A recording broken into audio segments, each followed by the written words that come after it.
Thank you very much, and our condolences to the family. And again, thanks to what Chief Warren Champagne had done for the town. The other individual we'd like to honor this evening is Mark Slayton, who was a veteran who served the town in many different capacities. And for that, I'd like to call on our Veterans Officer, Major John Moore, to give us a little bit of information about what Mark has meant to the town. Thank you, Pete. Well, Mark Slayton was, not only a veteran, but he was a true patriot, I think, in the truest sense. He grew up in Newton, came to Millis. He served in the National Guard in the late 60s and early 70s. But he really had a love for history. And, in the few years when I came aboard as the Veteran Services Officer, he came right over and we sat down and we had a great talk and kind of expectations of how I could support him. But we also got in a pretty lengthy talk about the Civil War, and he blew me away with his knowledge of the Civil War, but not only that, but of all America's wars. We could really talk to them. Yeah, he formed the 13th Massachusetts Civil War reenactment, and they educated so many people. He was just telling me some stories of so many students along the way, and they did it not only here in Massachusetts, but along the East Coast. He even did something down in Gettysburg, just to educate people on Civil War, and that's an essential part, I think, of sometimes being a veteran is educating. Maybe not only the conflicts you were in, but the past conflicts, so that our fallen brothers and sisters could live on, and that's certainly what Mark did. He was also part of the Millis Historical Commission. He had a big part in helping with the preserve the town bandstand and the Niagara Firehouse. And of course, every single Veterans Day and Memorial Day, he was part of the color guard for the town of Millis, always participating in those events. And he was a member of the Legion Post 208, and that's where we had a lot of talks over coffee and muffins from the Muffin House. Just a lot of great conversations. He was just always a presence, and as I said, he was just a great man, very good man. And when I say a true patriot, I don't use that term, unless I really mean it. And he was just one of those who embodied that kind of patriotic spirit.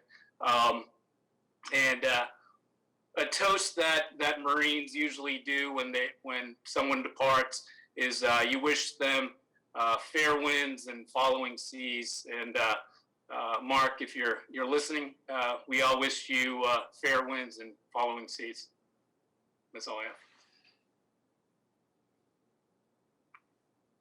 Thank you very much, John. That's very, very nice. And that, I would like to now offer a moment of silence for both of these individuals.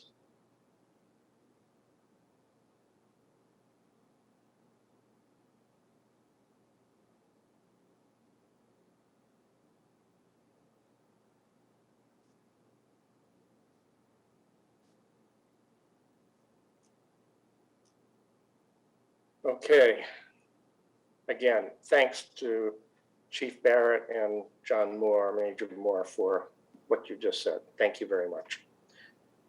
Okay, this evening we also have a few other things that I'd like to make sure we have a chance to talk about.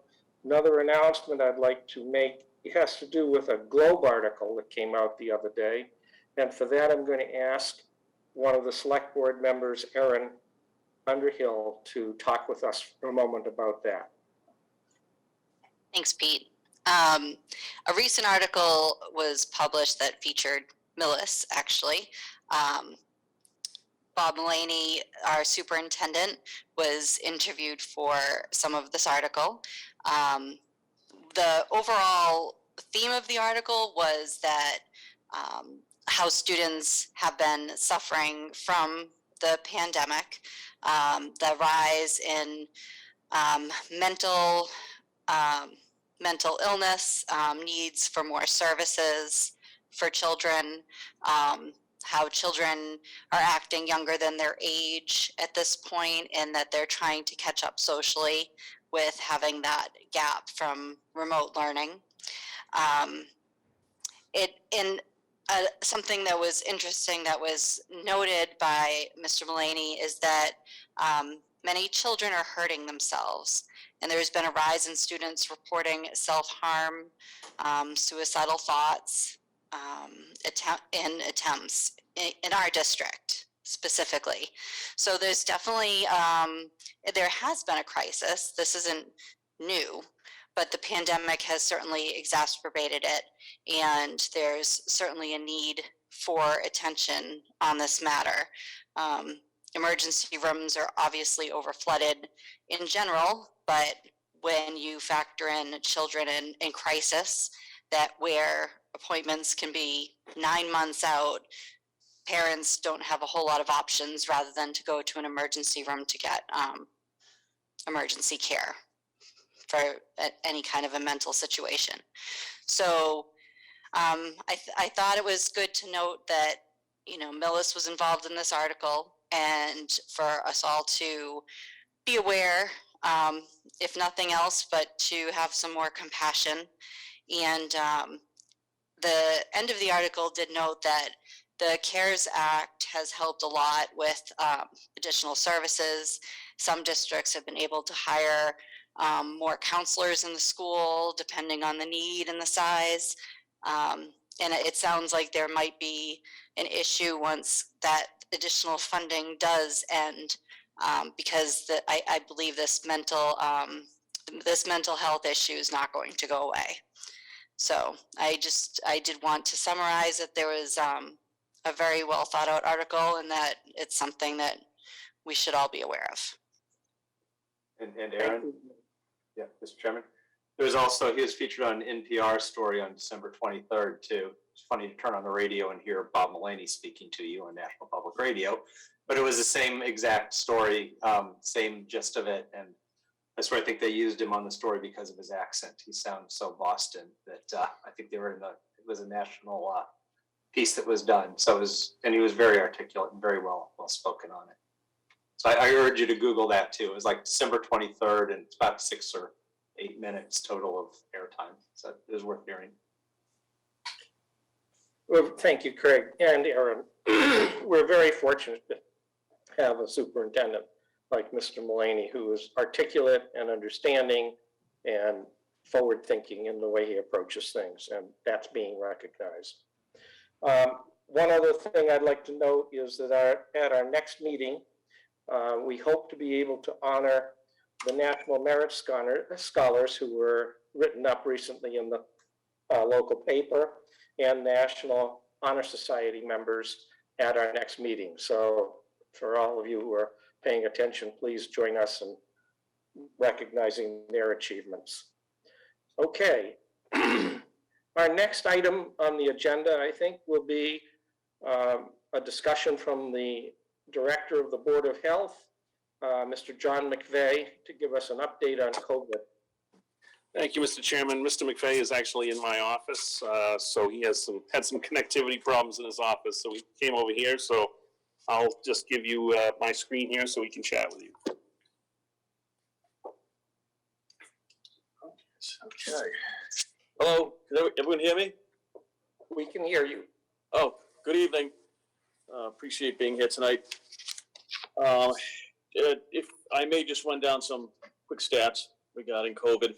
As everybody knows, Omicron is the dominant variant currently, and it is extremely contagious and transmissible, as we all know. Reports do have it as a milder case of COVID, so that's a plus. I think the month of January is going to be a trying month. I can attest to that through our contact tracing nurse, and I'm sure the hospitals and so forth that are getting inundated are also can attest to that fact that cases are increasing. I think that we're going to see the peak in the next couple of weeks, and hopefully it will subside. And by potentially early February, we may see a baseline if indications from places like South Africa hold true. That should be the pattern. Good news for Millis is that our vaccination rates are extremely positive here. We have a total vaccination rate of 87%. The state is at 73, Metro West area 78. Just to let you know, some of the age groups for fully vaccinated, 5 to 11 without the booster is 41%, from 12 to 15, 84%, and from 16 all the way 75 plus is 95%. So those are very good numbers. So essentially, the vast majority of the population of Millis is vaccinated, protected. So that's extremely good news.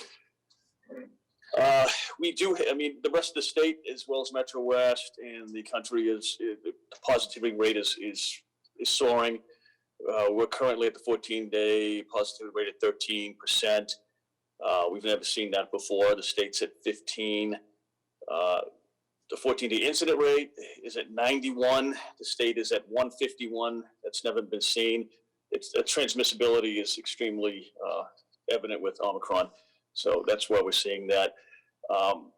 From January 1st, according to the contact tracing nurse and the public health nurse, from January 1st through the January 10th, we have 113 confirmed cases of COVID that we have in our system.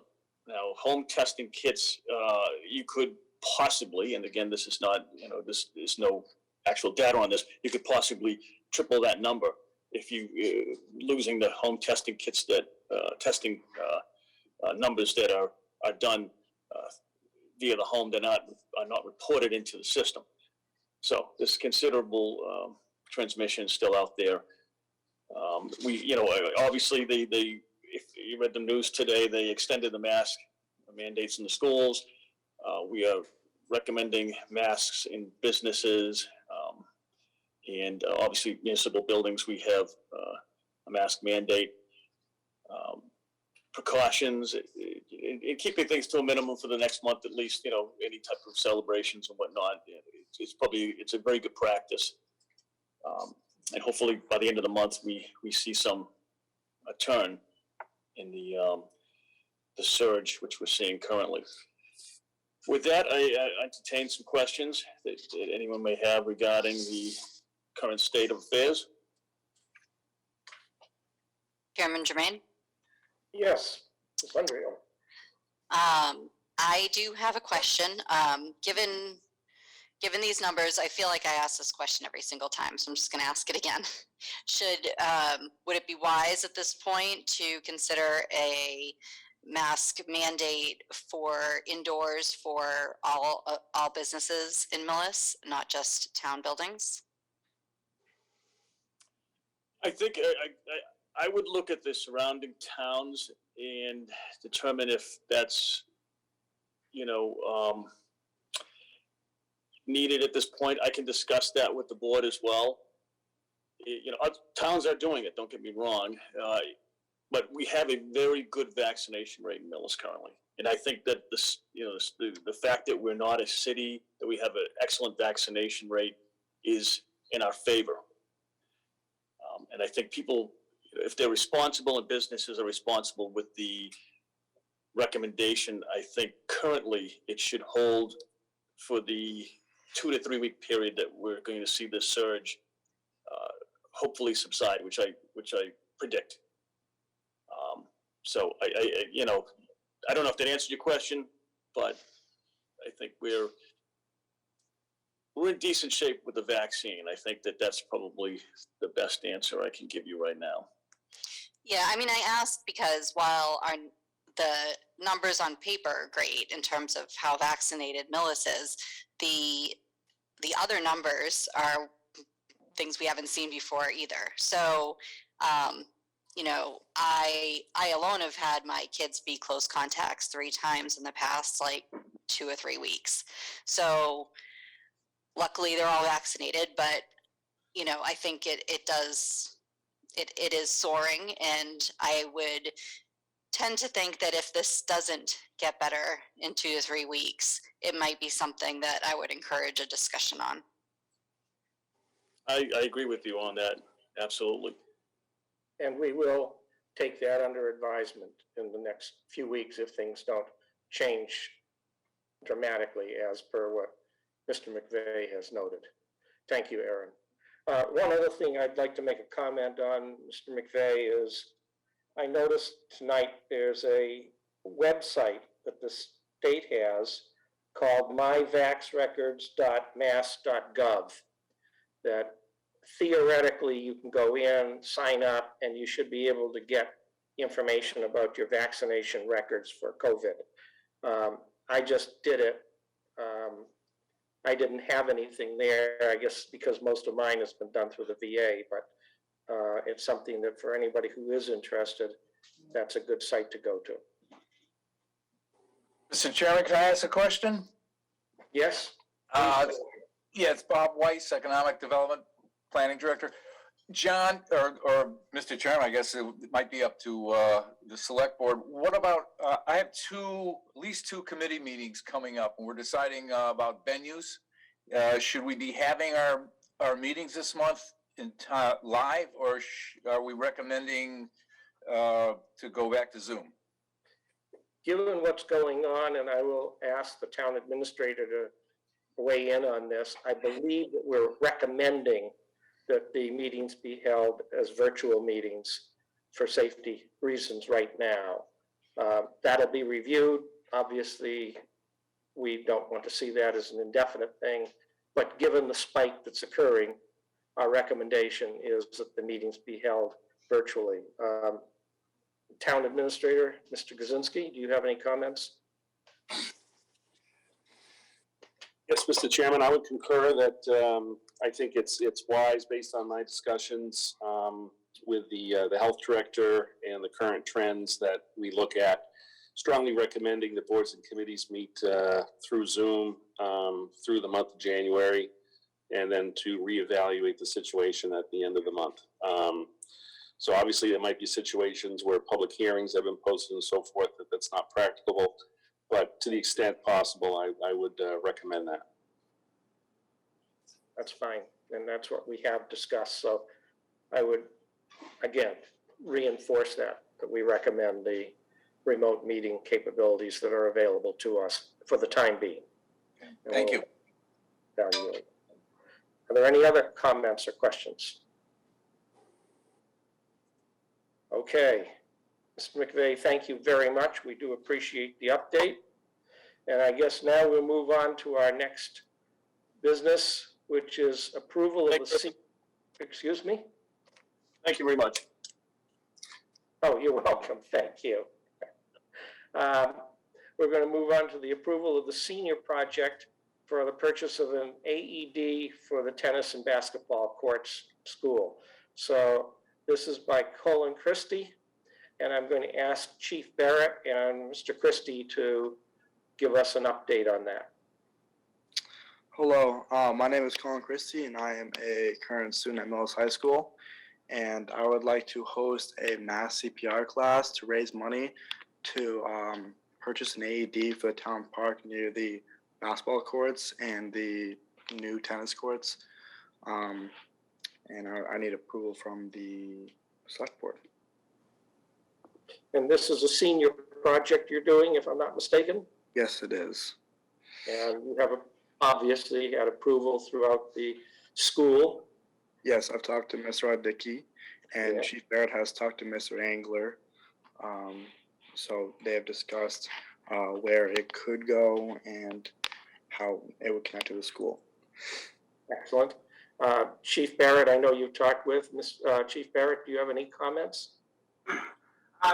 Colin came to me, a couple months ago with this idea, which I think is a great idea. It's a piece of life-saving equipment that, could be at the town park, where currently we don't have an AED. We've been lucky enough to outfit all the municipal buildings in town. But the town park is one area that we haven't been able to put anything. And we've worked with the school to find a location that would work for Mr. Christie's project. As he stated, he's going to do some fundraising, and part of that fundraising is a large-scale CPR class, which would teach a lot of people how to do CPR, which is important when you have an AED. So we were excited to be part of this project. It's a great thing that would be a great benefit to the town of Millis. Thank you very much. By the way, Chief, would you mind telling the audience what is an AED? So it's an automated external defibrillator.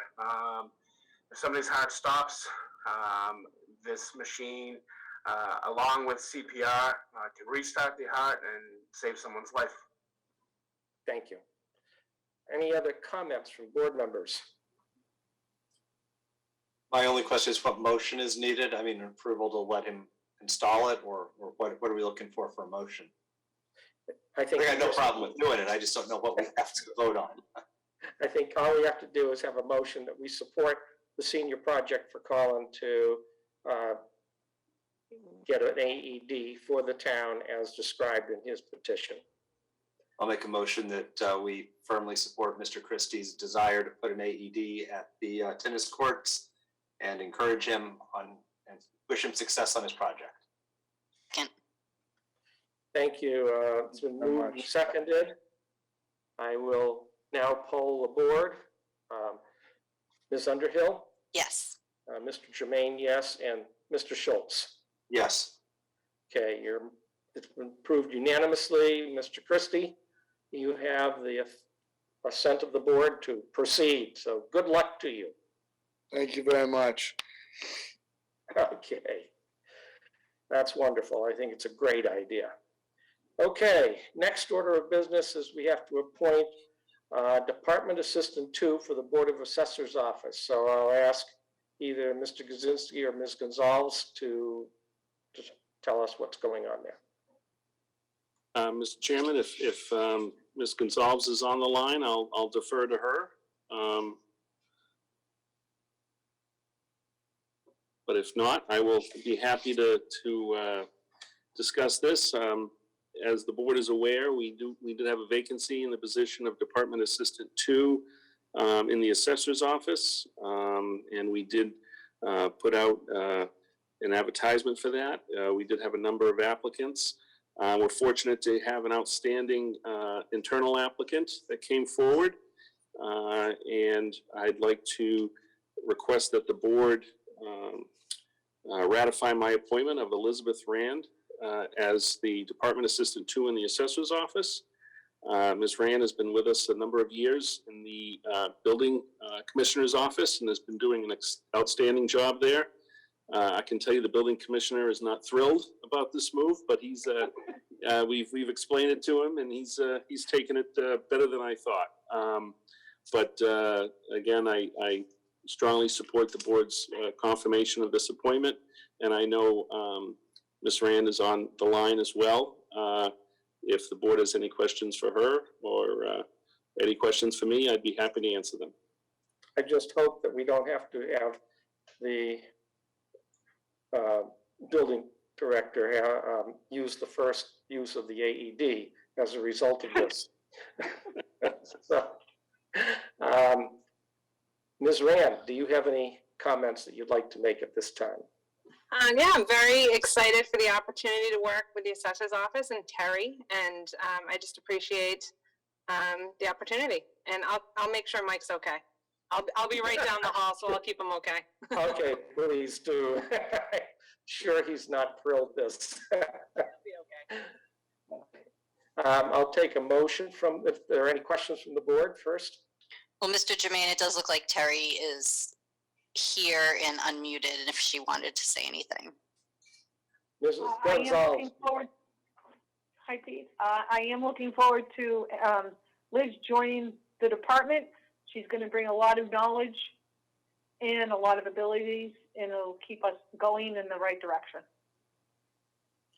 Well, I will tell you from my experience of working with Ms. Rand, I agree with you wholeheartedly, but I know that it's going to be a big loss to the building department, but a major asset to our assessor's office. So on that note, I'll take a motion. I'll make a motion that we ratify the town administrator's appointment of Elizabeth Rand to Department Assistant 2 in the assessor's office pending the completion of any needed paperwork. Second. So moved and seconded to accept the town administrator's recommendation for our Department Assistant 2 position in the assessor's office of Elizabeth Rand. And on that note, I will poll the board. Mr. Jermaine, yes. Ms. Underhill? Yes. Mr. Schultz? Yes. It's approved unanimously. And Thank you. thank you, Ms. Rand. Thanks. Appreciate it. Thank you. Okay, moving on. The next item on the agenda is the appointment of a regional animal control officer. And I don't know if Ms. Hamlin is here or Mr. Kaczynski. Thank you, Mr. Chairman. And as the board is aware, our longtime animal control officer is retiring at the end of this month. And we thank her for her tremendous service all these years and wish her the best in retirement.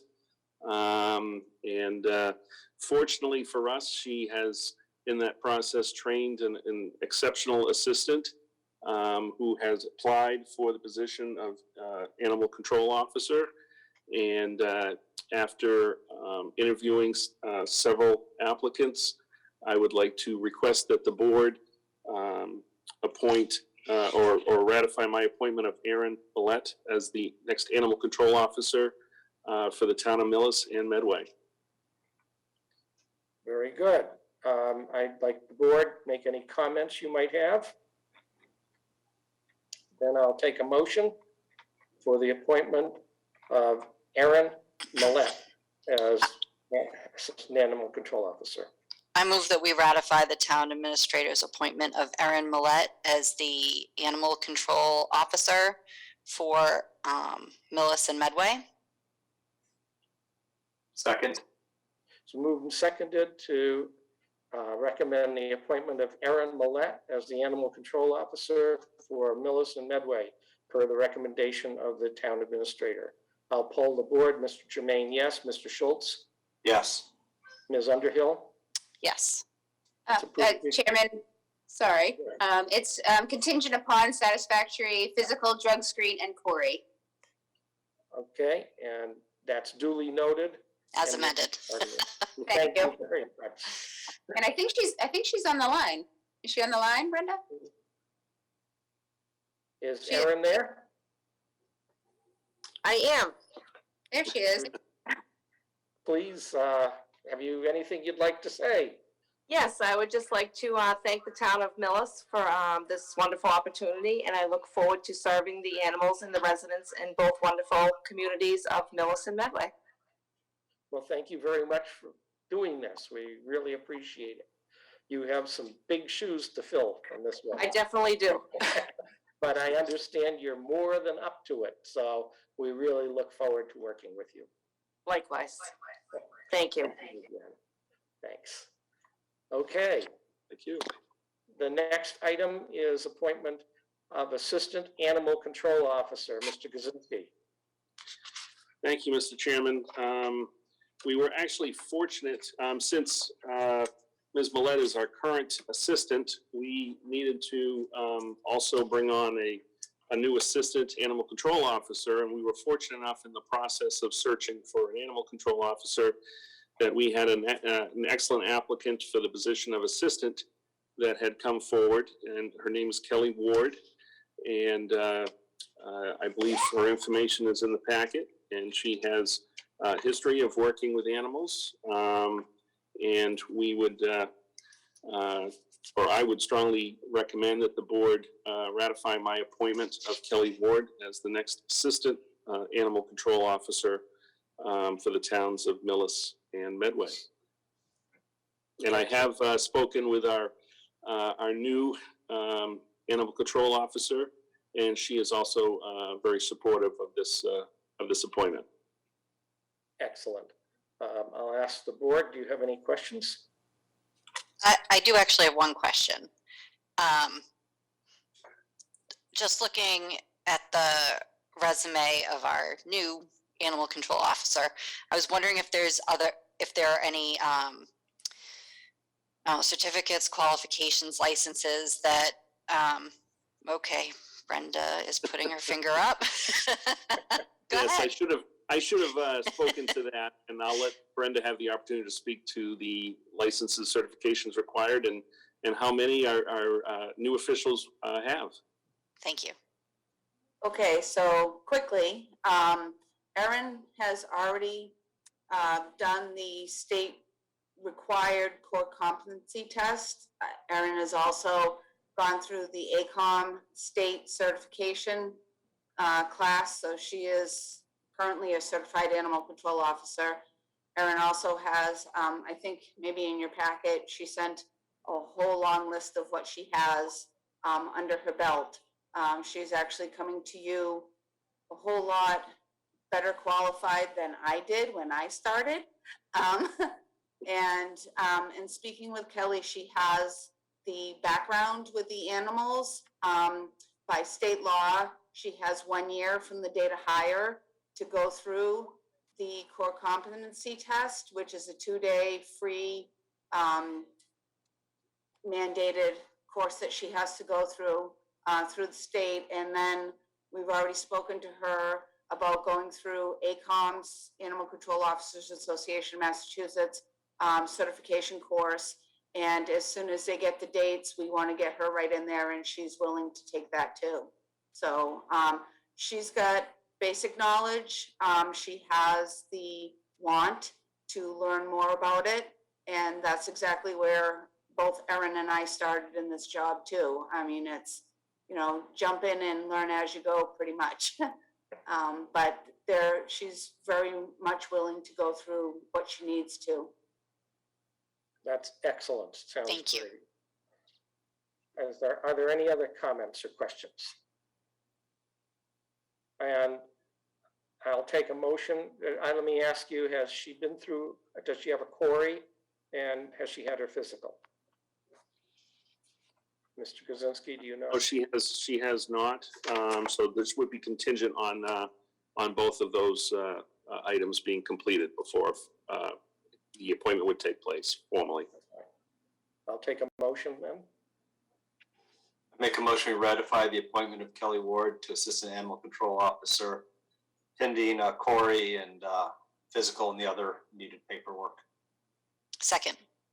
It's moved and seconded to accept the appointment of Kelly Ward as Assistant Animal Control Officer, pending physical and Corey, and obviously meeting all the other conditions all over a period of a year that are required for our Assistant Animal Control Officer.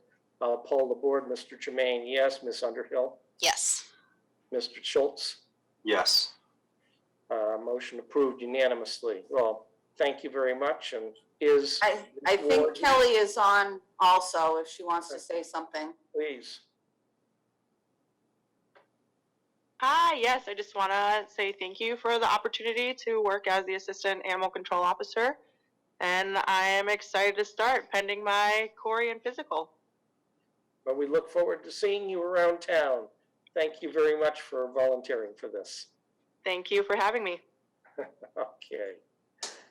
Well, that's excellent. Okay, our next item on the agenda is a hearing on stormwater and land disturbances, and we're pretty close to on time, at 2 Frontier Lane with Mr. Dan Merrickin. Before I hand it over to him, Mr. Kaczynski, do you have any comments up front that you'd like to make?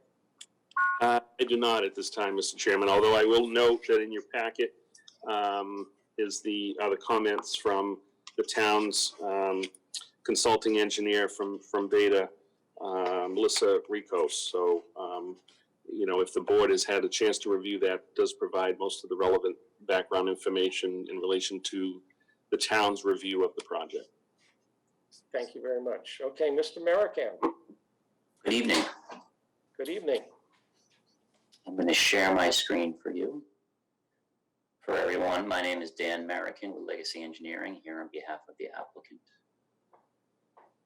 So I was before you a few weeks ago talking about the last two lots in South End Farm, lots 19 and 20, which are these two lots up here. This is a lot that was not part of the original South End Farm. This piece of property right here, there used to be a lot line that went across here. This is the old Rich property. And it went all the way back here. And what happened was the person who bought lot 8 in South End Farm bought the Rich property, and we subdivided it into 3 lots. So this is the existing home. This is the new lot 8 South End Farm, and then there's one additional lot here. So we are proposing to build one single-family home on that property. We've provided you with a site plan, and the plan is very much the same as we provide for all the lots in South End Farm. We have a roof runoff infiltration system. We have erosion controls. Really, the distinction here is that we had to undertake some analysis to confirm that the drainage system for South End Farm can accommodate this additional lot, and it can. I don't know if you remember from our last meeting, but basically the drainage system for South End Farm was over-designed. It was designed for a lot more impervious coverage than actually has been built in the subdivision.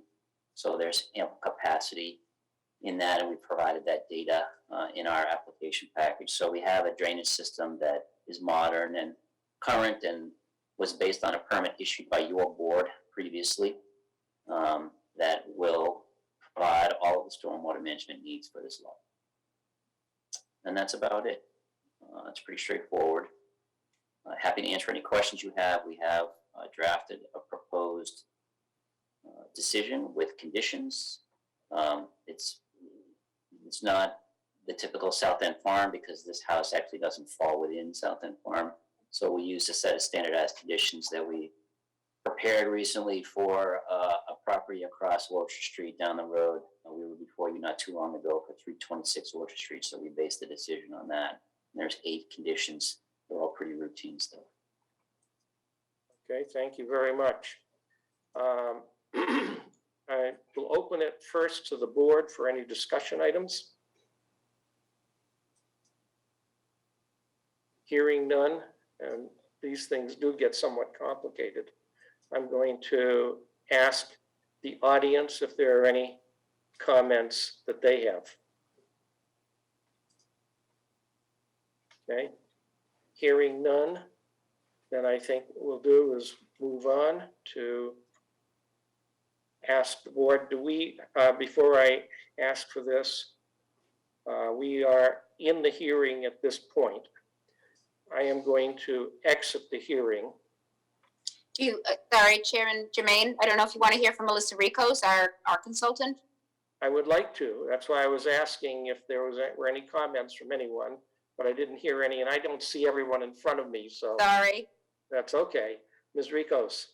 Yes, Melissa Ricos from Beta Group. We did provide the letter to the board. We had about 5 or 6 comments, and those were addressed in the revised plan set and the supplemental information that was provided. So I don't have any further comment on the project. I did get a chance to look at the decision that was drafted by Dan, and it looks good to me. I don't have any further comment on the project.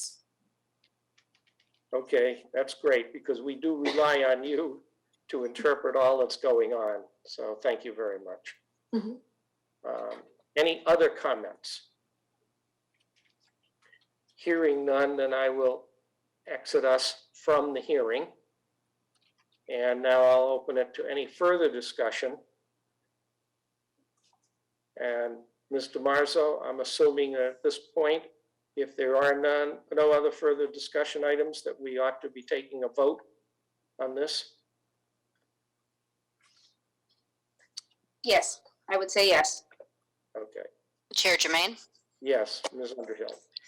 I move that we grant a stormwater management permit and land disturbance permit for 2 Frontier Lane based on the findings identified in the draft decisions dated January 7th, 2022, and subject to the conditions enumerated therein, including a grant of waiver to not require the location of trees larger than 12 inches. Second. So moved and seconded to grant the permit as Ms. Underhill so stated. I'm not going to go through all of it. For the 2 Frontier Lane stormwater, I will poll the board and land disturbance, excuse me. Mr. Schultz, Yes. Mr. Jermaine, yes. Ms. Underhill? Yes. Okay, approval is hereby granted unanimously. Is that satisfactory, Mr. Marican? Much so. Thank you for your time. I appreciate it. Thank you. You have a good evening. You too. Okay, next item is appointment of Police Academy Recruit Officer. And it looks like we have the Chief of Police online with us. And I think we're going to hear him very clearly with his new microphone. So we can hardly wait to hear him talk with us this way. Thank you, sir. I come before the board tonight looking for approval for a new police officer to go to the Recruit Academy. This is not, I just want to make clear, it's not a new additional position to the police department.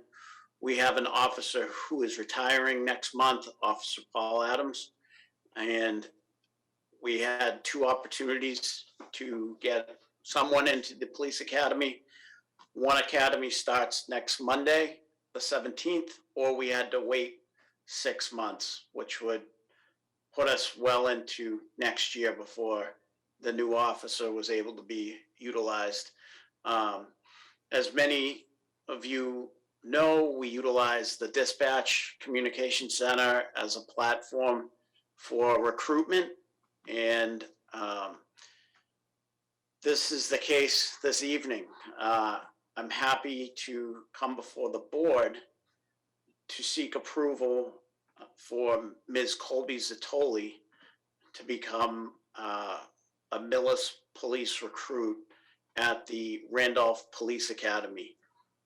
Colby's been with us since 2018, and she's extremely engaged and dedicated to the police department. You know, team player. She possesses pretty much every quality that we look for in someone that wants to join our team. And I truly enjoy being able to bring people up through the ranks, and that's the whole purpose of Dispatch. It's a great pool. It gives us a good pool of future candidates for the police department, and it creates we're able to have retention of employees utilizing Dispatch. So with that, I would again respectfully ask the board to approve Ms. Zatoli as a recruit officer at the Randolph Police Academy. And just so you guys have a time frame, Academy starts January 17th. She's set to graduate in June. Then upon successful graduation, she enters the field training officer program, which is approximately 3 months. So she will be on the road on her own at sometime in September-ish. As of right now, she's successfully completed her state PAT, the physical abilities test to get into the academy, psychological, background, and physical, a drug screen. So she's met all of the requirements for the hiring checklist of a new officer. So, Mr. Chairman? Yes, Mr. Kaczynski. Chairman, I'm requesting that the board ratify my appointment of Colby Zatoli as a full-time police academy recruit officer for the town of Millis. Thank you. I'll ask the board if you have any questions, comments. I'll ask the community if you have any. Mrs. Boley, I see you're there, but let's let the board right now, and we'll give you a chance to speak if you don't mind. I have worked with Colby at the police station for a number of years now, and I'm very impressed with her abilities. Very pleased with the way in which she interacts with other individuals. She's been terrific to work with, so I think this is an excellent appointment. On that note, I will take a motion from the board to ratify the town administrator's recommendation. I move that we ratify the town administrator's appointment of Colby Zatoli for a Millis Police Officer recruit at the Randolph Police Academy. I'll second that. Second. It's been moved and seconded to ratify the appointment of the town administrator for the appointment of Colby Zatoli as a police officer recruit to begin attending the Randolph Police Academy as of January 17th of this year. I'll poll the board. Mr. Jermaine, yes. Ms. Underhill? Yes. Mr. Schultz? Yes. It's approved unanimously. So, Ms. Zatoli, we are very pleased to see you progressing through this process and working with all of the community and our police department as you do. Do you have any comments you'd like to make? You're right now. Can you hear me? There you go. Sorry. Thank you for this opportunity. The town of Millis is very important to me. I went to school in Millis and I've worked in Millis the past couple of years, so I'm looking forward to working for Millis and protecting the community. Well, you've been doing an excellent job up to this point, and I know Thank that you. for a fact. We look forward to seeing you in uniform and out on the streets helping Thank you. us. That's great. Thank you so much. Okay. Let's see what's next on the agenda. We have appointment of full-time public safety dispatcher. And I guess once again, we have Chief Sapphire talking with us. Yes, sir. Tonight, obviously with Ms. Zatoli moving on to the police academy, we have a position to fill within the communication center on a full-time basis. Mr. Moran has been with the police department on a part-time basis, so this is nothing new for him. We're excited to have him join the ranks full-time. Mr. Moran went to Millis. He's graduated Norwich Academy and is in the Massachusetts Army National Guard. It's very, very easy with Ms. Zatoli exiting to go to the academy. We're just simply shifting Mr. Moran right into the full-time seat and we have no lag or time that we need to dedicate training a new dispatcher. And again, just like Ms. Zatoli, Mr. Moran will be a fantastic addition full-time to the team. Thank you. Mr. Chairman? Yes, I'm requesting that the board ratify my appointment of Max Moran to the position of full-time dispatcher for the town of Millis. Excellent. I'll ask the board, do you have any questions, concerns, anything? If not, anybody who's now listening, any comments? If not, then I'll take a motion. Make a motion that we go ahead, Karen. No, you go ahead. I move that we ratify the town administrator's appointment of Max Moran to the full-time dispatcher position. I'm assuming he's got all of his testing, Corey's, all that done because he's an existing employee. Second. It's been moved and seconded to ratify the town administrator's recommendation of appointing Max Moran as a full-time dispatcher at the Millis Police Department. I'll poll the board. Mr. Jermaine, yes. Mr. Schultz? Yes. Ms. Underhill? Yes. Motion carries unanimously. Chief, thank you very much. Is Mr. Moran online with us? He is. Do you have any comments you'd like to make, Mr. Moran? I just want to say thank you for the opportunity, and I look forward to continuing to serve the community. Well, we look forward to working with you, and thank you very much. We're Thank you. very pleased to have you on board. Okay. Thank you, and congratulations, Ms. Zatoli and Mr. Moran, and thank you to the board. Appreciate it. Thank you. It's excellent to see. It's great to see the way you're building up your police department and with a lot of good, active young faces that will be here for quite some time. No doubt. Excellent. Thank you. Okay, our next item for business is the appointment of a library assistant teen services focus. So, Mr. Chairman? Yes. If I may,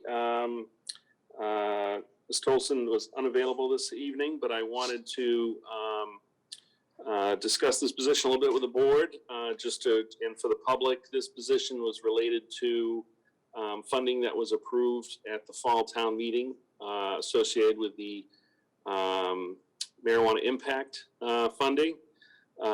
This position is for an evening library assistant with a teen services focus at the Millis Public Library.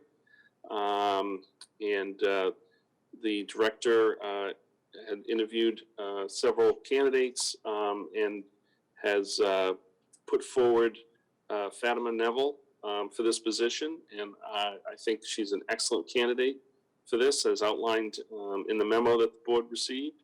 She's been working as an on-call library assistant at the library for over 6 months now, and has proven to be a reliable, customer service focused, and a fast learner. So with that, I am requesting that the board ratify my appointment of Fatima Neville as the evening library assistant with teen service focused at the Millis Public Library.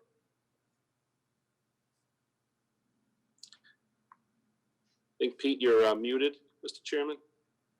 Sorry about that. I'll ask the board if you have any questions or comments. I do have a comment. I have met Ms. Miller at the library, and I think she would be very well suited for this position, and it's also going to be a very, very helpful position for that age group. Thank you. Are there any other comments from the community?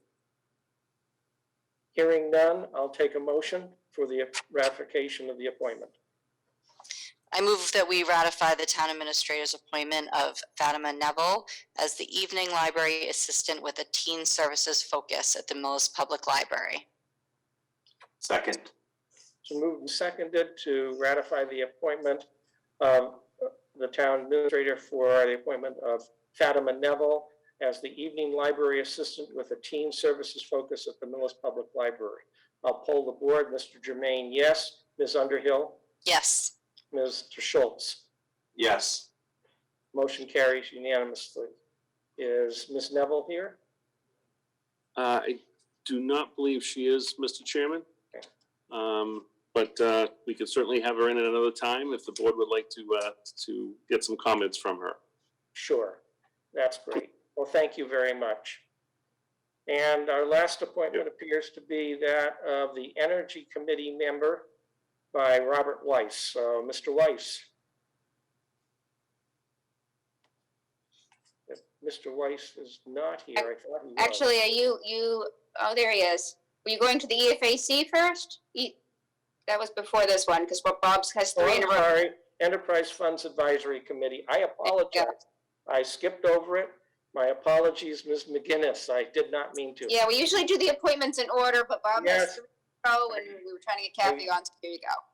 Yeah, you know, I'm on vacation and my mind's on vacation. Excuse the noise in the background. It's the waves rolling in here at Fort Myers, Florida. So Enterprise Funds Committee sewer bylaw recommendations, and Ms. McGinnis and Ms. Underhill will both be making comments. Ms. McGinnis. Mr. Chair, Kathy McGinnis, if Mr. Weiss only has a second, then I would leave my time for him to, so he can continue watching Antiques Roadshow. Actually, he's got about 3 different items on tonight's agenda. Oh, then forget it, forget about it. You don't want to I do got the that, show Kathy. after this. We're not Be that too long, gracious. Mr. Chair. The Enterprise Funds Committee provided you with the memo and their votes and everything, so I'm available, and Madam Vice Chair was attending our meeting, and she too can relay any discussions that were had at our meeting, and I could help with her, answer any questions you may have, and what our next steps are. I'll get this, yeah. Thank you. Let me ask then that between the two of you, Ms. Underhill and yourself, if you could just briefly give us an overview of what you have in the memo and what your next steps are. Well, the bylaw provided that for some sort of mandatory hookup for residences of Millis that have sewer going past their property but are not hooked up. And because there is a shortage, Millis is falling short of its requirements with the Charles River District. The select board is seeking a way to get those people who have reserved space to tie in.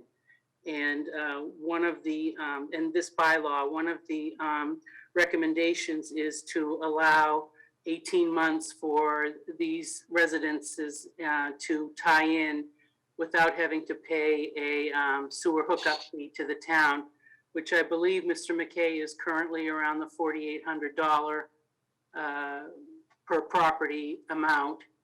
That amount does not, the DPW does not incur any expenses when the town does tie into the sewer. These funds are used to offset the cost of running the enterprise committee. So because this is waived, it does not mean that the town is incurring additional expenses for, let's say, a DPW worker to go down there and do some sort of examination, or for Mr. McKay to go and do something. This is just additional permission given by the town to these homeowners. So we're requesting, and Ms. Underhill, if you want to add anything to that, we are waiving for 18 months to encourage the residents to tie in. We realize it's a large sum of money. If you multiply that by the hundreds that are expected to tie in, but in the long run, they'll be contributing to the cost of the enterprise fund. And we feel that after a few years, that will more than pay off, and the town will get a return on its investment that it's made on this. So if there's any other questions or comments that anyone would like to make?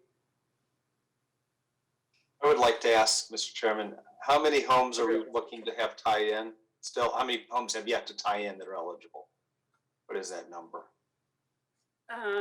Mr. McKay provided a document. I think Jim had 64 so far, and I believe— We're still gathering, though. It's more than Right. 64. Mr. McKay can answer that, I believe. Jim? Sure. So thank you. So we're looking at approximately 300 homes around there.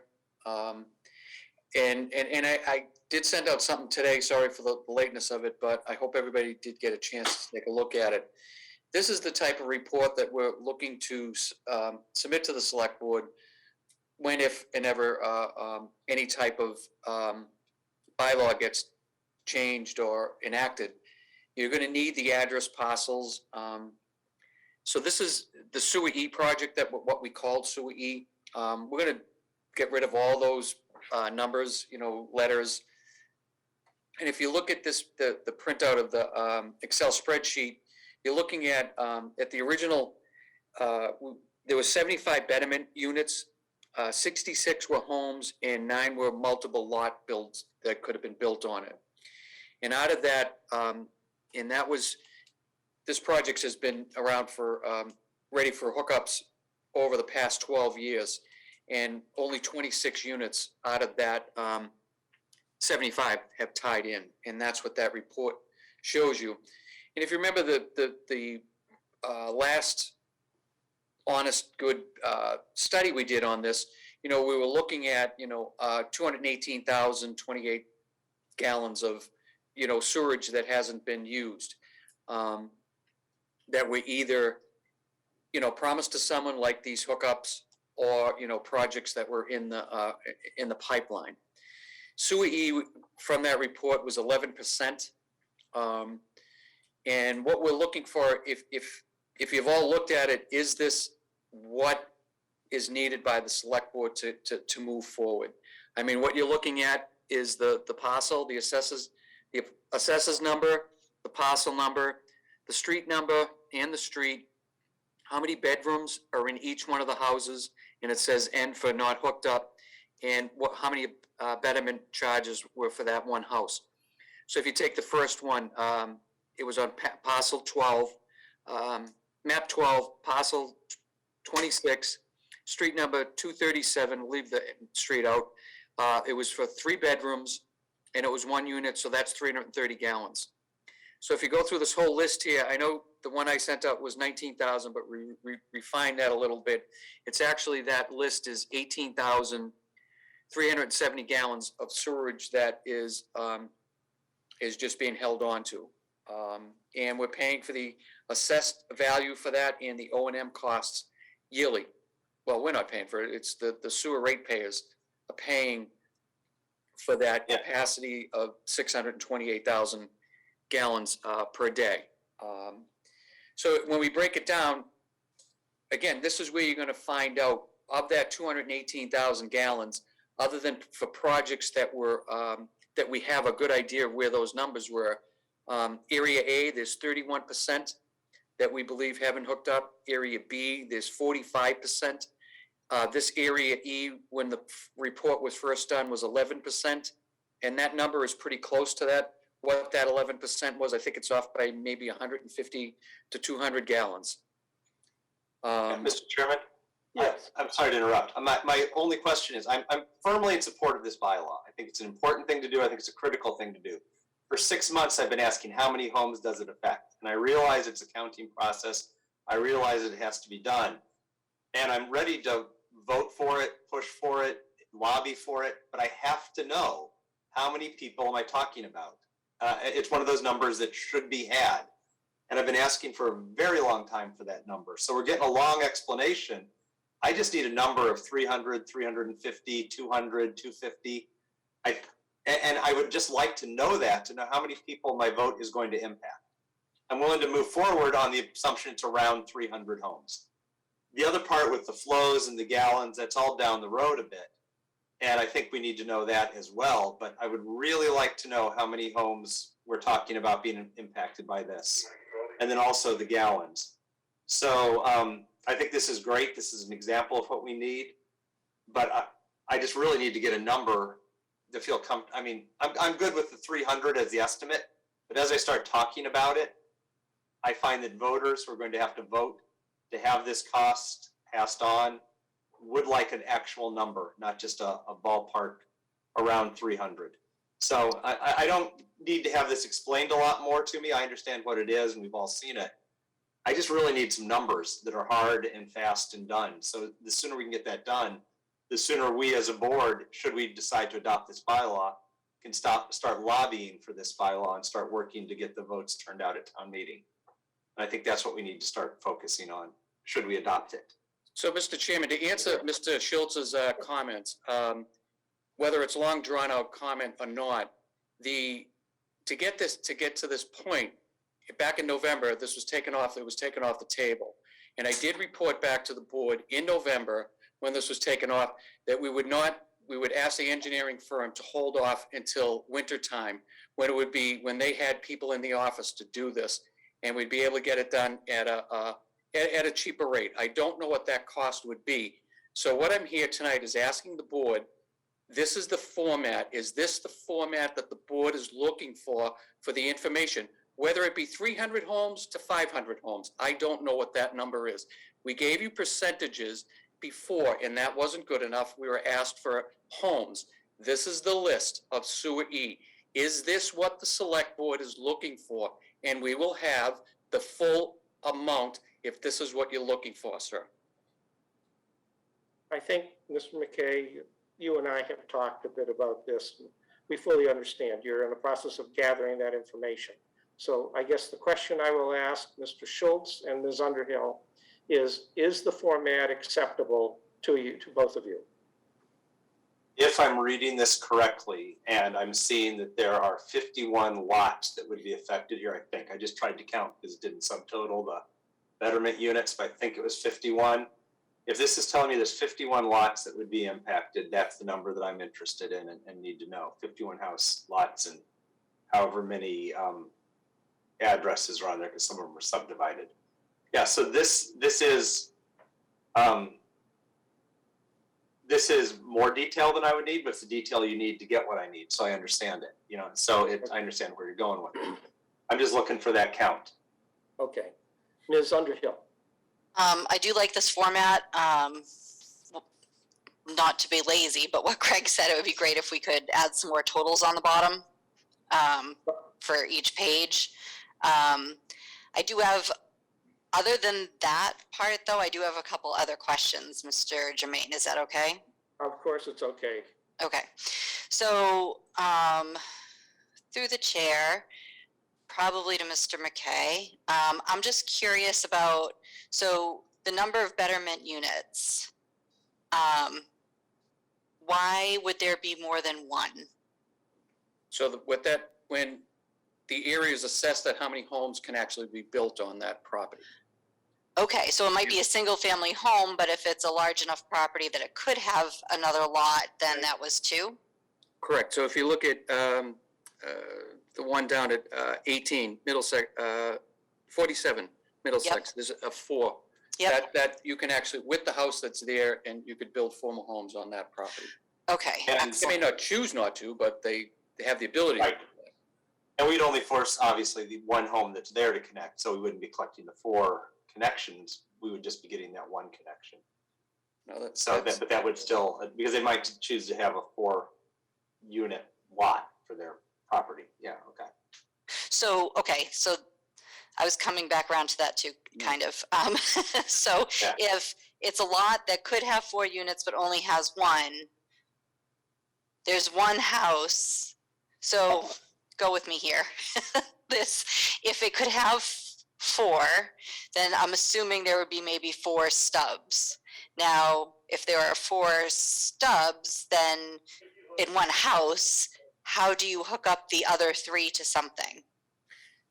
so it, depending on that, it could be just a one stub that's a larger size that was put, unless it was directed. I mean, I know this property here personally, that there were 4 stubs that were put off to the property because the homeowner planned in the future, because they paid for those 4 betterments to do that exact, to develop that land in the future. And if they sold it, they could sell it at a much higher rate because they have, the sewer connections that are there for. So I don't know. I know that this, let's see, this sewer E-list is about 11% of them from what you said earlier. So what I'm trying to wrap my brain around, and if this is only 11%, I'm going to gather that A and B are going to have more of these. But if the purpose is for us to get each of the stubs hooked up so that we can more accurately estimate flow, that's just not going to be possible for some of these. Do you know, am I making sense? No, because that flow is there. So I mean, that one property has is holding 1,760 gallons of capacity. And even if it's through one stub until they have the other ones hooked in. Correct. And how the select board vote on how they want to handle that, if it's, do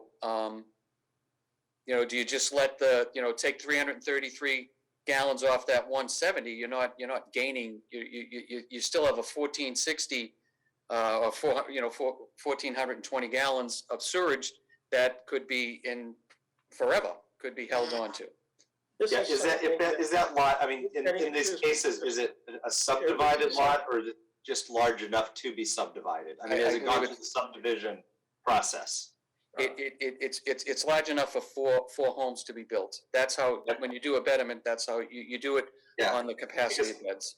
Then coming down to item 5 on this list.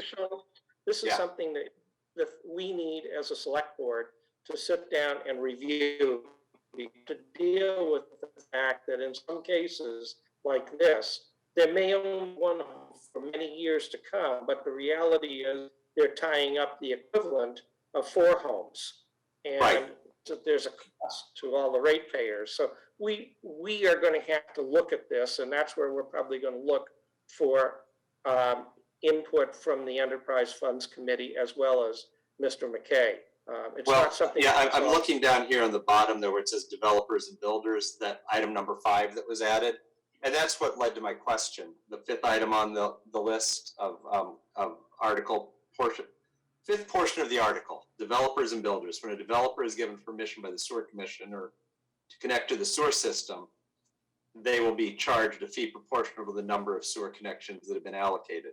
So my question would be, is that one sitting at 4 potential connections approved for 4 at this moment?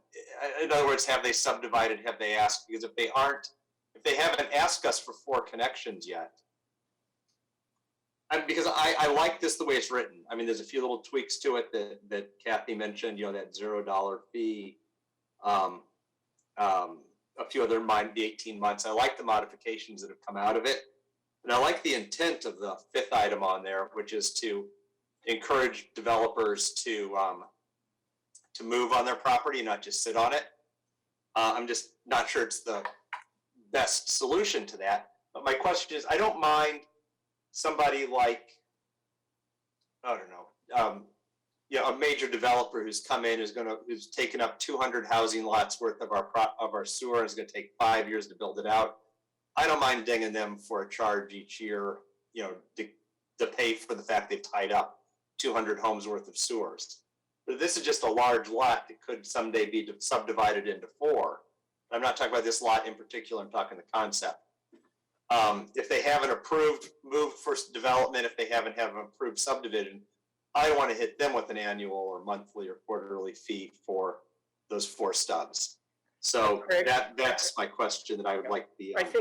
I think we have to recognize that there are some issues here that the 3 of us, in conjunction with Mr. McKay and the town administrator, need to come up with some idea how we want to proceed. And that's not something we're going to do over this particular meeting. But those are very valid points. There are a number of issues that we have got to resolve in this regard that have to be taken into account before we finish writing the bylaw. So. Well, I think that then, as far as this bylaw goes, I support the way it's written, and I would just like that last a few minor edits. But I would like that developer and builder clause clarified to reflect a large farm that might be paying for 4 or 5 stubs, 4 or 5 hookups, versus a developer who's come and gotten permission to do 4 or 5 or 20 hookups for us. I don't know how to write that, and you're right, Peter, we're not going to hash that out tonight, but if the committee could come back with a recommendation that draws the distinction between somebody who owns a large piece of land that could at some point in the future be subdivided, they don't have the intention at this moment to do anything with it, but the minute the subdivision plan is filed, then the additional charge kicks in. And I would just do like a certain dollar amount each quarter per buildable lot or something. I think that keep it simple. The 15% of the 110 gallons per day might get a little complicated. I'm just trying to think of a simple approach. But I think this is all along the right direction, and I think it does what we want to do. But I would just like to draw a distinction between a developer who's applied and is sitting on, a subdivision that's been delayed for 5 years versus a person who owns a large parcel of land who enjoys it for their family, who may someday down the road subdivide it and turn it into 4 or 5 units. And when does their fee kick in? I think we've got that. I think it's a very valid point. It's something that we need to get resolved. It's something we will look at. Ms. McGinnis, your committee is something we can look at, and we ought to have some discussions. Ms. Underhill, you and Ms. McGinnis perhaps can also begin discussing some of this issue. And Mr. McKay, you're definitely going to be involved in this, but let's see where we head. I will talk with Mr. Kaczynski and Mr. McKay in the next day or 2 about how we might proceed in this area. Yeah, and then my only other thing is in the second sentence in section 1A, it mentions 1 year. I wonder if that should be 18 months as well, because I do agree with the 18-month. And I do agree with a $0 connection fee for the next 18 months to encourage people to get in on this plan. Not sure that parenthetical, but not within 6 months of the date the select board started discussing this bylaw, is something that can be included only because we started discussing this 3 years ago, from what I recall. So I think that there's a date certain might be good to plug in there, but I think that that's a little bit vague. I think we've been discussing this for more than that, probably 5-6 years.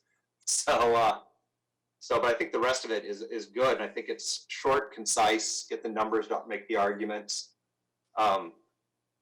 Explain it. I think you're on the path towards getting it, getting something on the warrant that can be passed at the next town meeting. Excellent. Any other comments from the board? I would just like to bring up I'm also. I would just like to bring up the unpopular comment, Mr. Chairman. A moratorium, I mean, until we get this thing passed, we're still in the same boat of more and more people coming to us. And I would like to see a simple moratorium that maybe is only in effect until this is passed and ratified, or something that gets us where we need to be, or something along those lines. I'm not proposing hashing that out tonight, but I am saying I think we need to consider how that's written and making one that prioritizes what our goals are for areas of the town, for project style and type, whether it be affordable, whether it be certain areas that we want to encourage growth or development. Because right now we don't have the capacity. So as I said repeatedly, we're very hard pressed to vote for anything that uses sewer because we've proven we don't have capacity, which is in effect a moratorium without a plan. So I'd like to have a plan in place of how we prioritize areas of growth, whether it's a region, whether it's a style of building, whether it's commercial, whether it's affordable, whatever it might be. I don't purport to know what it should be at this point, but I think there should be something put in place that spells it out for the community, what we're looking at.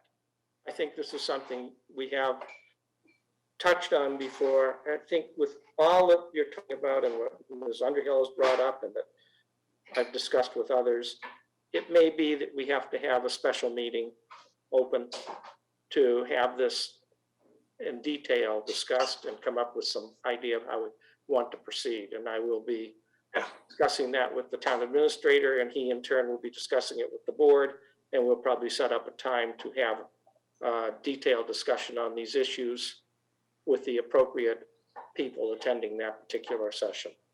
Yeah, and I'd like to try to get this article buttoned up and finalized within 2 meetings, just so we can start talking about it and know what we're talking about and proposing. I think that's where we run into the trouble. We've got all the time in the world until it's 2 weeks before town meeting and it's not done, and then we take it off the warrant. As you know, I've been advocating that for quite some time also. I know. So I would like to see by we will 2 meetings from now if we can get it resolved. We will take that also under advisement and move as rapidly as we can in this, and I'll be in touch on just that point. Okay. Can I make one more comment, please? Oh, I think we can allow that. Of course. Thanks. I do still have more questions, but they might be sort of separate, so I'll take it offline for now. But I do think that this bylaw is looking really good. And like Craig said, a couple tweaks, especially the thing with from when the select board started discussing that one's a little difficult for me to understand how we would do that. But otherwise, I really think there's a lot of good stuff in here. And I have started a PowerPoint presentation that I'm working on that could be used to further educate the public prior to town meeting. Once more of the detail, it's a shell now, but once more of the details are hashed out and we have the actual bylaw and pieces of it that we're going to be using, I can add some more information into that so that we have a chance to educate the public so it's not a surprise at town meeting, and get it out in a nice digestible format. But I too really would strongly suggest that this absolutely make it onto the warrant this time. I think we all agree we want to see it happen. I will also tell you I'm very pleased with what I'm seeing coming out of Ms. McGinnis and her committee. And there's been a lot of effort that's put in. There are a lot of details that have to be dealt with. The old saying, the devil's in the details, and that's what's being brought up right now. So to that end, and I hope I have an opportunity to talk with you, Ms. McGinnis, and several others, so that we can move forward, but get the information that's being requested in a form that makes a lot of sense. I am going to make a comment that, make no mistake, the effort that's been put in by the DPW director and the other committees, your committee, Ms. McGinnis, and so forth, has been extensive, and it's very much appreciated. We, as a board, and you now need to iron out these final details. We are very close, but there's going to have to be a significant amount of effort to get this ironed out. We should be able to do so, but I can't thank you enough, both of you, Ms. McGinnis and Mr. McKay, for the effort you have put in thus far. It's just going to take a final push, but I think we're very close at this point. Thank you. I have been working with this now for over 3 years since I got on the committee, so I do have some familiarity, which is why I've deferred to let Ms. Underhill and Mr. Schultz have most of the questions. These are not necessarily all new questions, as both of you are well aware, but I'm hopeful we'll set up probably a special meeting in the very near future to try to iron out a lot of these details. So thanks to both of you. If I might finalize, Mr. Chair, Yes. I think Mr. Guzinski could agree with me or check or tell me otherwise, but when it's a zoning bylaw, it takes effect when it is advertised in the newspaper, as all zoning bylaws are advertised. That's when it becomes effective, what's in the bylaw. So that prevents between the planning board approving something in town meeting, all these people coming in and looking for something. So it's, I think, to answer the vice chair's question, it's the date the advertisement goes into the newspaper. Okay. And then also, what are the enterprise committee's next steps? I can't answer all of them, and I know that Ms. Underhill is your representative, so I don't want to step on her feet at this point, but I do believe that the expertise you and your committee offer, combined with the details that Mr. McKay is going to be able to provide, will help us to, that you should then come forward with a very specific recommendation along the lines of, there are X number of units, I'll call them that for the moment, whether we're going to call them stubs or anything else. And to that, we know that it's going to be this much, and here's why we want to recommend it, the bylaw, to have these particular details included, and here's why we didn't include certain details. Don't get me wrong, there is nothing perfect about this process, and I'm not suggesting that there is. But if you can give us some guidance in that regard, it would be very, very helpful. We have got to put things together, and I'm going to mean we, which is inclusive of you and Mr. McKay and town administrator, anyone who needs to be involved so we get this right. This is going to be complicated, but let's do it right, and let's do it quickly, if that makes sense. I hate to say it that way. No, thank you. I think the one thing that the enterprise committee cannot impress more to the Board of Selectmen, and quite frankly, I think you're doing the developers a sort of disservice by not putting a moratorium in place. It's only fair for them to know what's going on with the town rather than leaving everything on the shelf to be determined later. Because it would, like my memo said, it would be showing the Charles River District that the town of Millis is attempting to do something to alleviate the overuse of that, and showing them that the town and the select board especially are working on the overuse of the numbers there. And you're hearing it on social media and everything. People are, why are these people allowed to hook into it, and we're paying for it? So you owe the enterprise users an explanation as to what's going on. And I hope in the next, I would encourage the town, just telling as the chair, I would encourage the town administrator to get from town council sample sewer hookup moratorium so that it could be acted on, at least presented to the, by, Mr. Schultz was stating he really wanted that to give to the board so it could be acted on in a very timely manner. Thank you very much, Mr. Chair. Thank you, Ms. McGinnis. And Okay. Mr. Chair, just Yes. because I'm detail driven, I very precisely, Kathy, what I think would be the most helpful is to address section 5 to differentiate between a developer's property and a large homestead or farm, that's not slated for development. I don't know enough about planning, but I know planning board, but I know you do, that you could write something that would probably take that into account and differentiate a 4 hookup farm versus a 20 hookup subdivision that's just sitting there waiting to go for 4 years, I really apologize. I don't want to belabor this, but yeah. while we're on that part, if maybe Mr. McKay could further, I don't know, explain because if you take a farm, for instance, a farm is a lot of land and there may be one house on it. Has that necessarily been given 6 stubs because that's what it could have? Or does it currently have 1 stub for the dwelling that's on it and it would have to be requested later on to get other stubs added? How did that happen? One point of just not stub, because stub is a technical term for a piece of pipe. I'm really simplifying, Jim. I'm sorry. Units. We're talking units and betterments. How many units are allowed? Because there could be, as Jim said, one really big pipe coming off it. It could have 5 or 6 units on it. So using the word stub and unit interchangeably, I think, is a point of confusion. Yeah, I understand. Yeah. Mr. McKay. So quickly, exactly, I think, Aaron, you believe it or not, I think you're answering your own question. You are. When you do a betterment search for this, GCG did this area and it's done a couple on this list.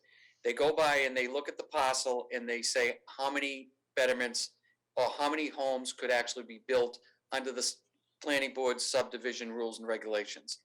So if you look at the last one that got voted down very quickly on Village Street, at a town meeting, we had a bylaw, we were looking to pass a sewer connection coming down Village Street that passed the Braun property, if you remember that area. There was several hundred betterments that would have been charged to that property. And not only there was several more to others because of the subdivision that could have been built on that property that, a developer did look at. And the people voted it down because of the cost of what that one homeowner. But so even on this property, I think that this farm area that has 4 betterments, this one area, they chose to pay them up front. A lot of them in the legalistic drawing up of if you have more than one, you can actually hold off until you sell the property so that you pay 1 betterment charge.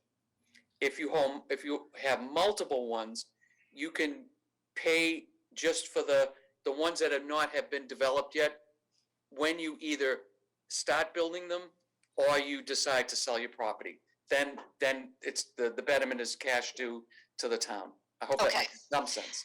But with the numbers with the Charles River, right? Yes. So we have our estimated and our actual, and the whole point of getting people to hook up in reality is to get a better actual, right? Right. So if they're assessed at 4, yep, and there's only 1 in action, how does that help with our actuals? So we actually told, when we submitted this plan to the Charles River subdivision, we told them on that property there was 4 betterment charges and that 1,760 gallons of sewerage was for that property.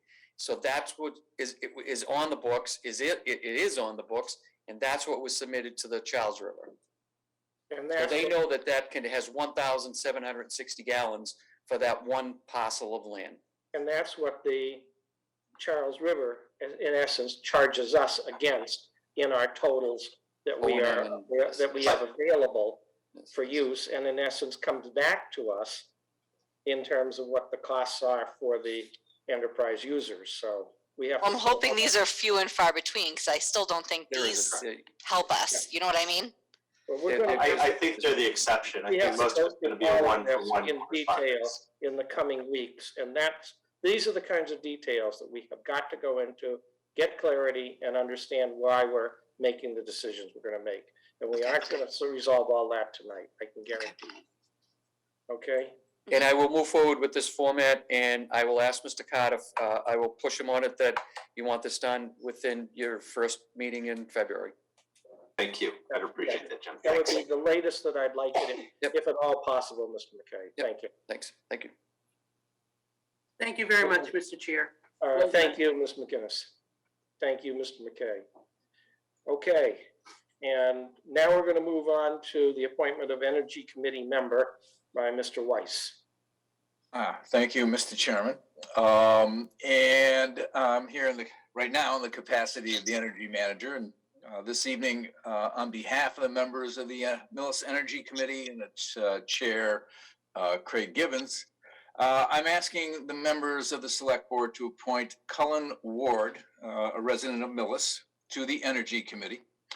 Earlier this month, the committee did meet and interviewed Mr. Ward, and the committee voted unanimously to nominate him for membership. Mr. Ward, who cannot be with us tonight, has 14 years experience with oil and gas, HVAC, and systems design.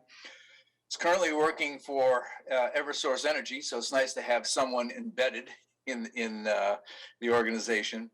And the committee members just felt that he has a vast experience in energy and will make him a very valuable contributor to the committee's work. Thank you very much. I'll ask the board members if they have any comments or questions. Does anyone else in the audience have any comments or questions? Mr. Ward, are you here? Do you know if he's here tonight? I don't believe he told me he would not be able to. I see him on the I'm screen. sorry, guys. Sorry to interrupt everybody. Cullen Ward is here. Look at that. I'm sorry. Hello, everybody. I just wanted to say that I am in attendance and I'm very happy to join the committee and happy to serve the town of Millis.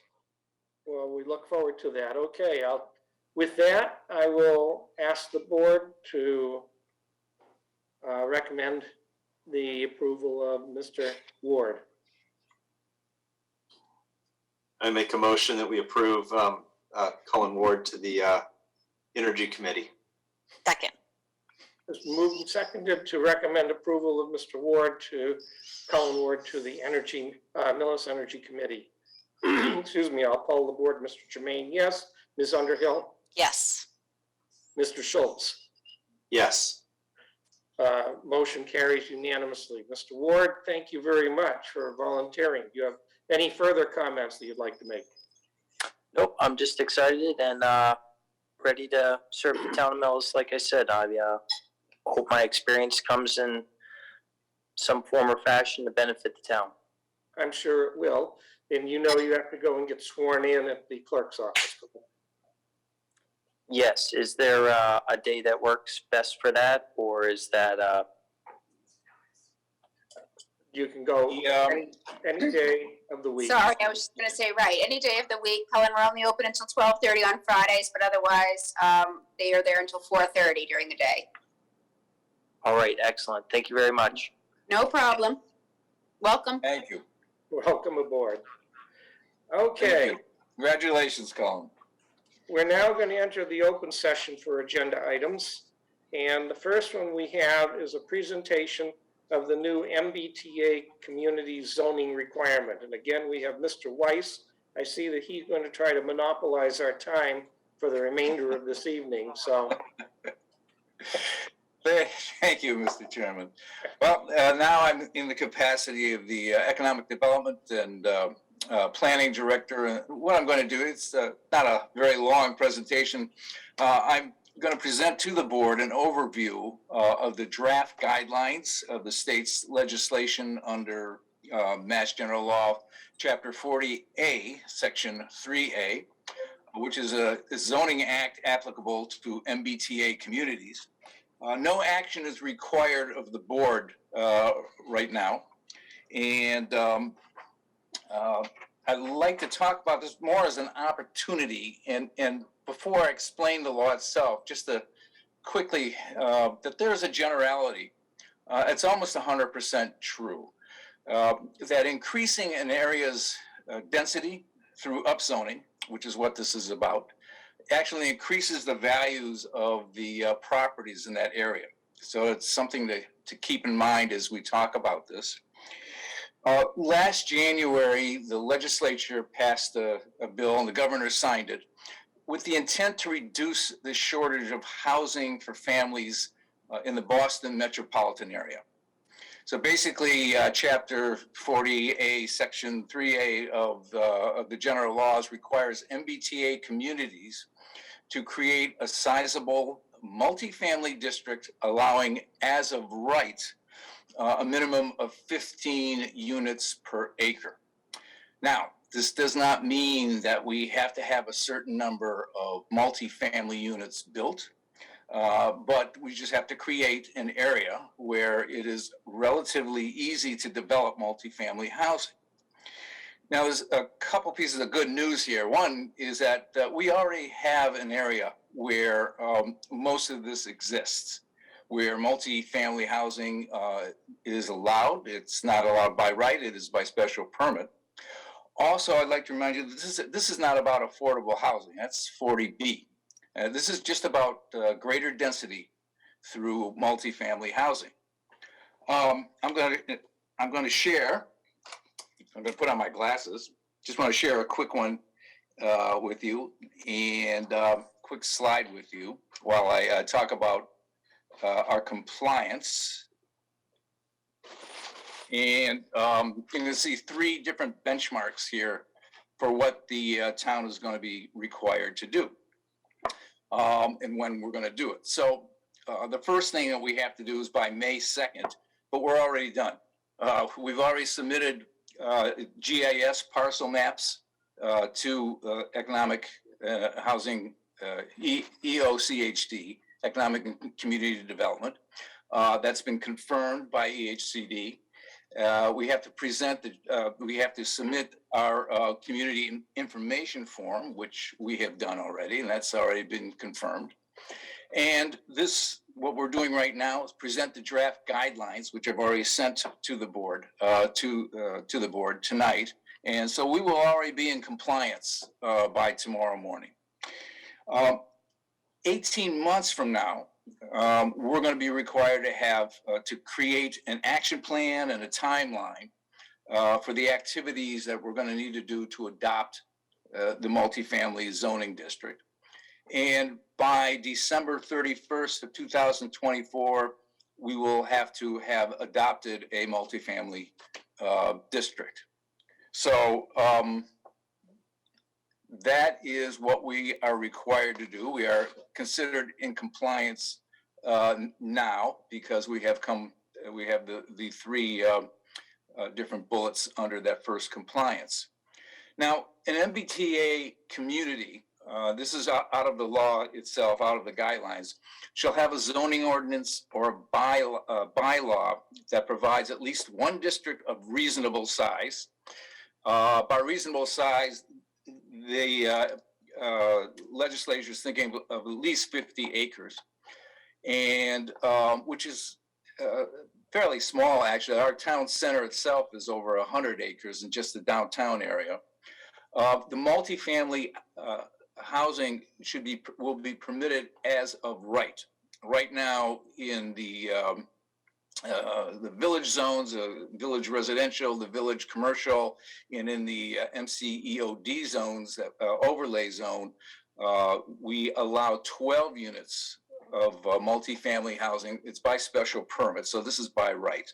So it's not a really a heavy lift for the town to get to where we'll be required to be. And it should be suitable for families. There's no age restriction allowed, so it's got to be suitable for families with children. And they're talking about, as I said, 50 contiguous acres. I don't think we have a problem with doing that since we have much more than that right now under the current zoning. I'd like to remind you, this is a requirement. It's not a mandate. So again, we don't have to have this housing built, just have to make room for it. There is one stick that goes along with the carrots. And that stick is that if we do not comply, any community that does not comply would not be eligible for funding from the Housing Choice Initiative, which is a program that can help us get to this point, or from some of the local capital project funds, or from Mass Works, which is a big infrastructure program that we have used in the past, that many communities use for infrastructure programs. Town council sent an advisement to all of us. Site plan review would still be allowed in these zoning districts.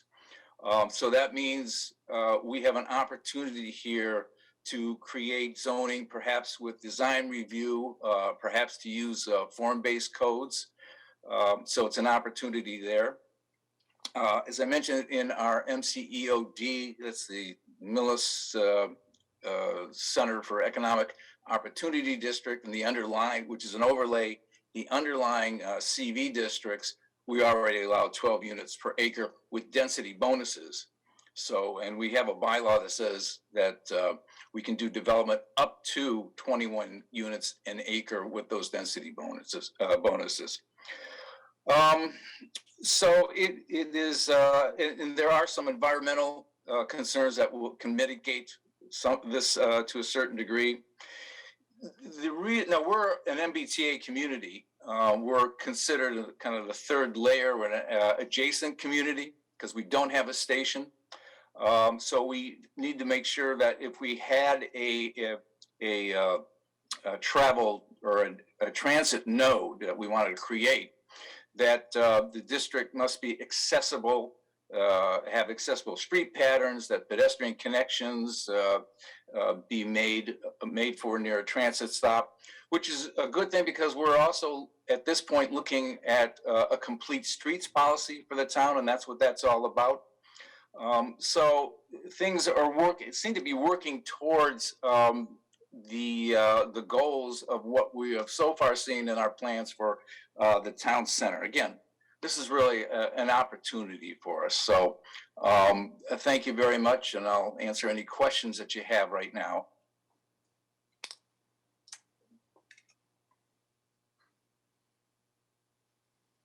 Mr. Chair? You're muted. Oh, yes, Ms. Underhill. Mr. Weiss, I'm very well might have missed something, but I do have a question.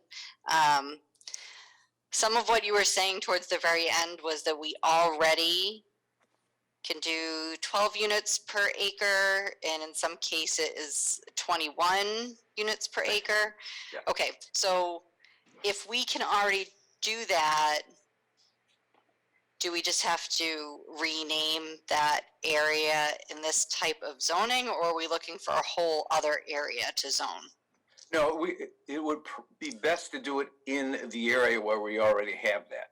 Okay, so we just rezone it so that it meets the criteria that. Right, the criteria is right now it's by special permit.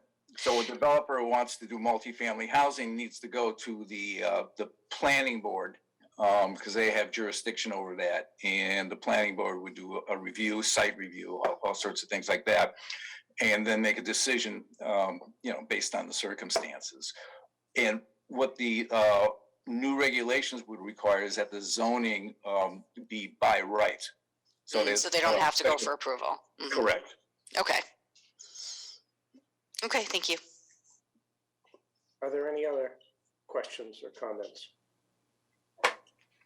Okay, Mr. Weiss. Well, thank you very much for bringing this to our attention.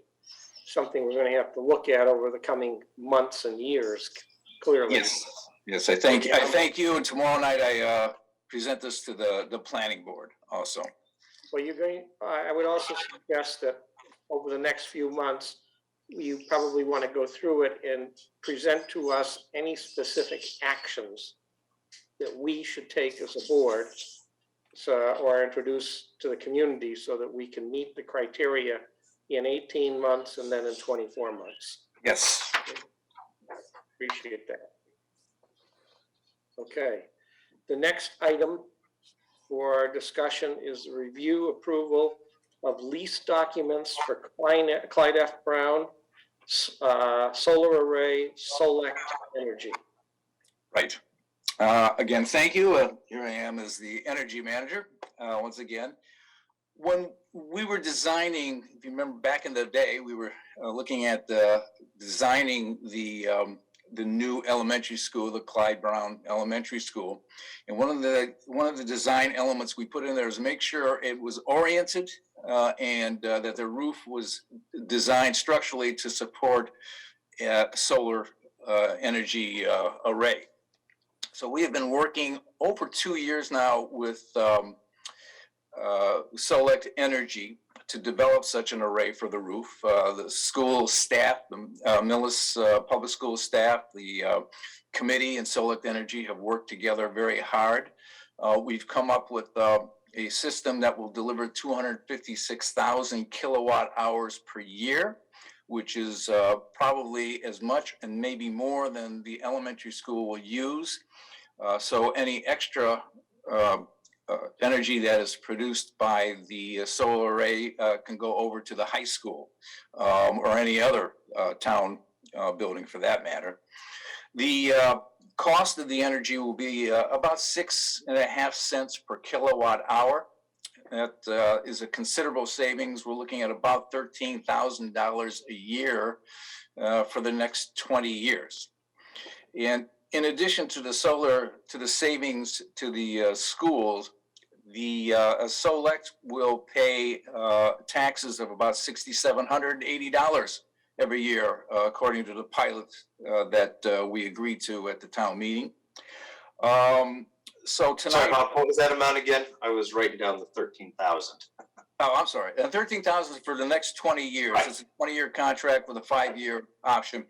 The pilot agreement is for $6,784. Thank you. And that is also for the next 20 years and also with a 5-year extension. So tonight I'm asking the board to authorize the town administrator to co-sign the lease and the notice of lease, the 2 documents, and that way we can actually begin installing as soon as possible, weather permitting.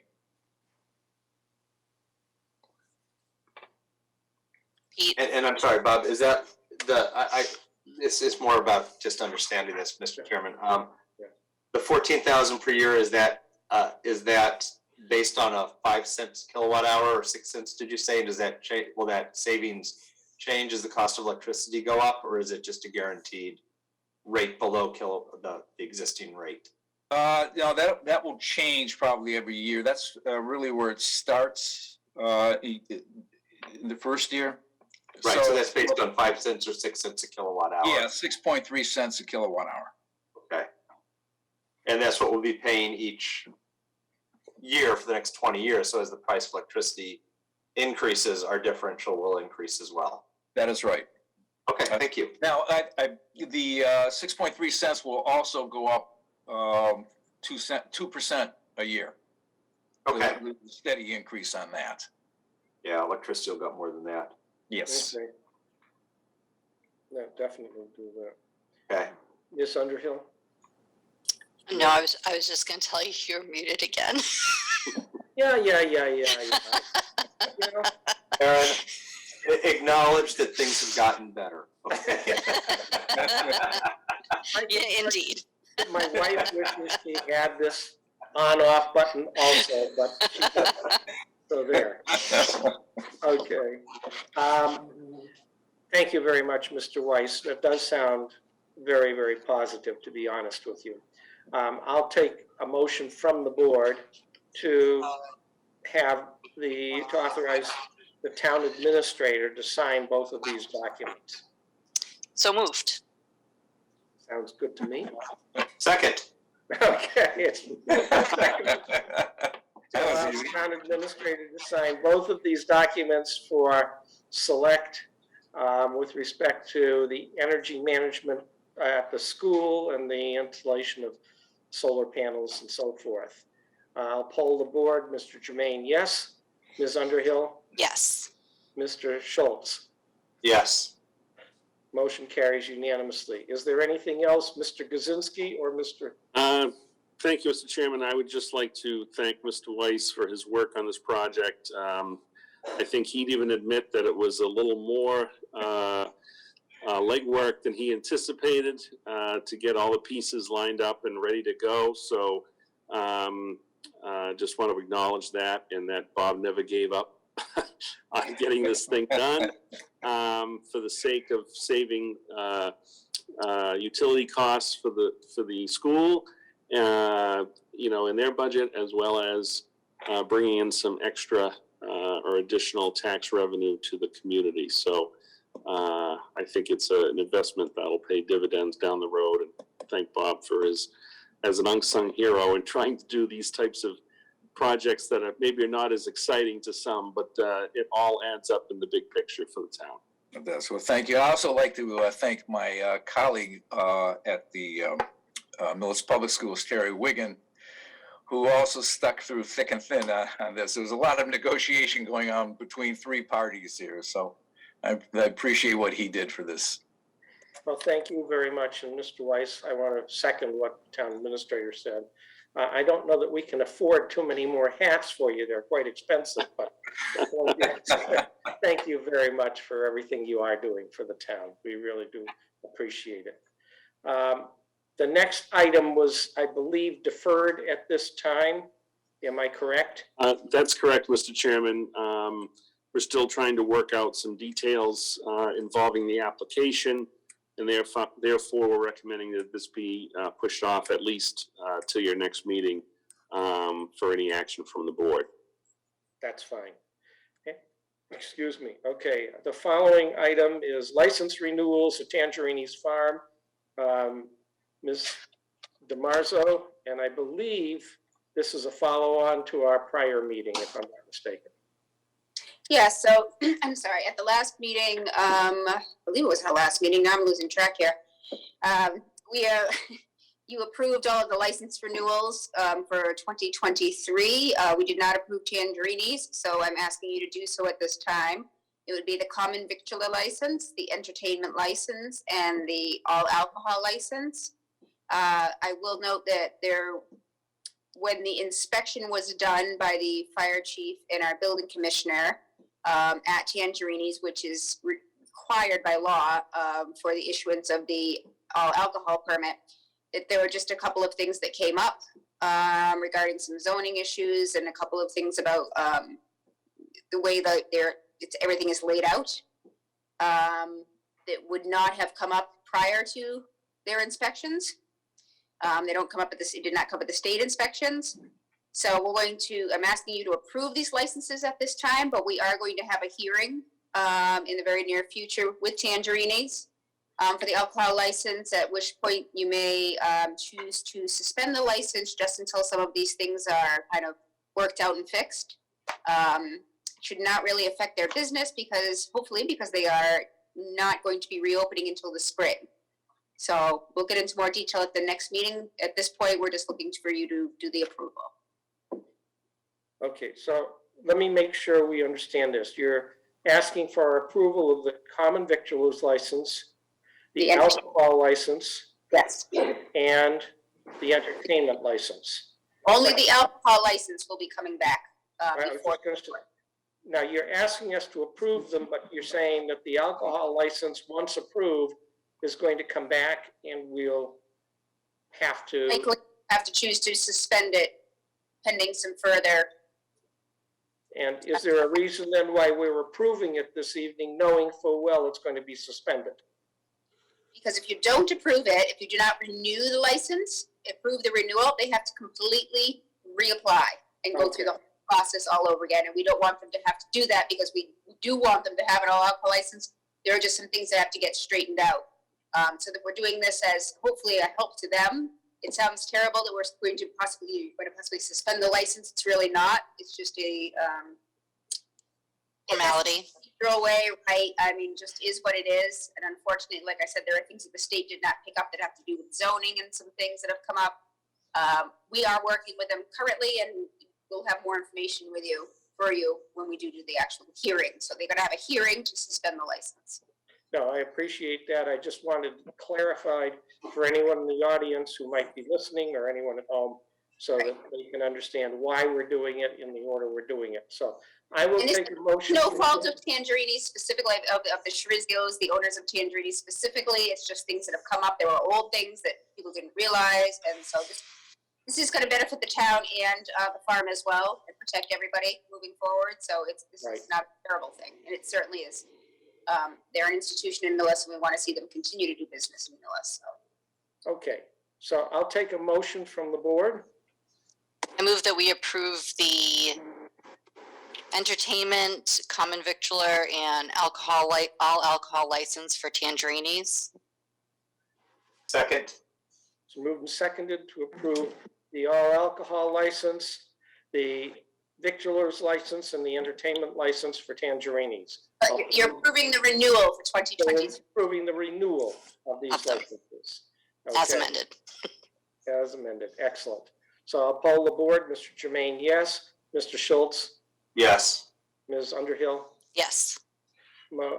Motion carries unanimously. So they have been approved.